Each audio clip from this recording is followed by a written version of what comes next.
Donc demain matin, 5 heures, début de l'opération. Alors cette opération, en fait, visait un double objectif. Premier objectif qui était de bousculer l'insurrection au nord du Cop Ouzbin, où nous sommes stationnés avec d'ailleurs nos camarades afghans. Et puis le deuxième pan de cet objectif était d'affirmer, d'asseoir l'autorité de notre bataillon partenaire qui vient d'arriver dans cette zone.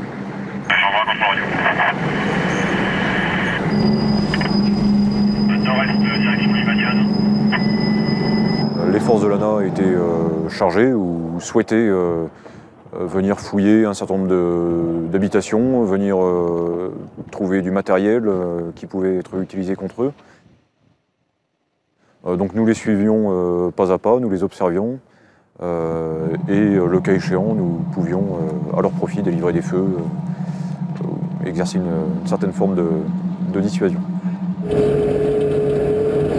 Nous sommes déplacés, nous avons rejoint tous nos camarades afghans pour préparer dans les moindres détails cette mission. Et puis dans les 2 jours qui ont suivi, nous avons été déployés sur le terrain à leur côté, eux dans les villages qui les intéressaient successivement. On a toujours visuel sur leur action. On est en observation, on surveille tout le périmètre autour de nous. Là encore, les moyens interarmes sont extrêmement importants puisqu'on a un certain nombre de retours d'images, par exemple, des avions ou des hélicoptères. On a des gens qui sont équipés de moyens d'observation à très longue distance. Sur Yellow Stork, il y a eu effectivement quelques accrochages.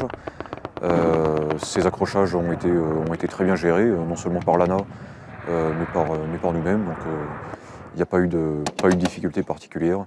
Des ripostes très précises ont été amenées à ces engagements. Le bataillon afghan a parfaitement manœuvré et il a atteint tous les objectifs qu'il s'était fixés et que nous avions fixés en commun, notamment en termes de fouilles, de saisie de matériel.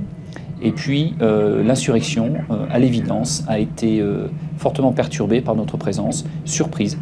Donc au bilan de cette opération, beaucoup de choses positives qui apporteront beaucoup dans les semaines à venir à la protection même à la fois des Français et des Afghans dans cette zone.